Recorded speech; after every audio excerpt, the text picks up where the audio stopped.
Dry fruits की बात हो और अखरोट की बात ना हो, ऐसा भला कैसे हो सकता है। वहीं त्योहारों में मिलने वाले ड्राई फ्रूट्स में उन डब्बों में अखरोट की मौजूदगी हमेशा से ही रहती है।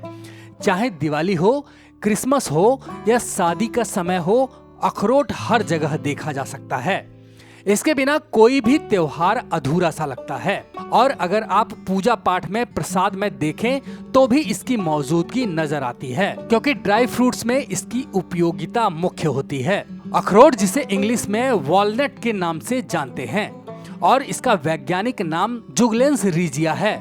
कहते हैं इस सुंदर फल की खोज ईरान में की गई थी। बाद में इसे विश्व के अन्य देशों में भी उगाया गया, जिसमें इटली, स्पेन, फ्रांस और जर्मनी जैसे देशों ने इस सुंदर फल को खाने के साथ साथ उद्योग के रूप में भी उगाने लगे। वहीं भारत में इसकी खेती हिमाचल प्रदेश, उत्तराखंड, कश्मीर के कुपवाड़ा, उड़ी, द्रास और पुंछ आदि बर्फीली घाटियों और अरुणाचल प्रदेश जैसे राज्यों में की जाती है। और आज इसकी खेती भारत ही नहीं बल्कि विश्व के अलग अलग देशों में बड़े पैमाने पर की जाती है। बता दें कि अखरोट दो प्रकार की होती है, जंगली अखरोट और कृषि जन्य अखरोट। वहीं जंगली अखरोट के पेड़ की सामान्य ऊंचाई लगभग 100 से 200 फीट की होती है, तो वहीं कृषि जन्य अखरोट पेड़ की ऊंचाई लगभग 40 से 90 फुट की होती है।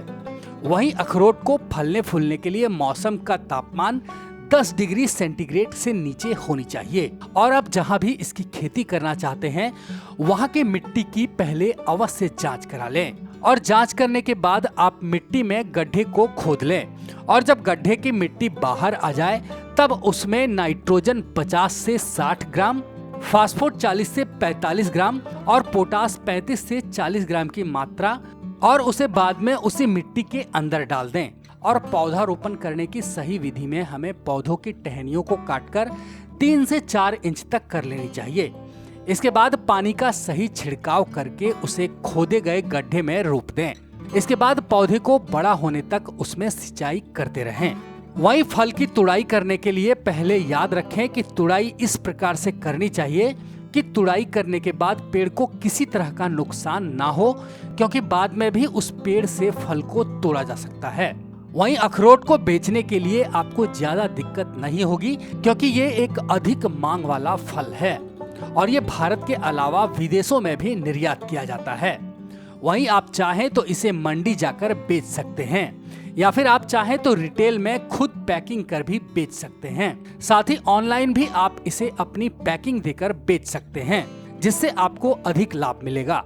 साथ ही आप ऑनलाइन के माध्यम से Flipkart, Amazon, big basket, India mart जैसी कंपनियों के साथ अपना माल सीधे बेच सकते हैं।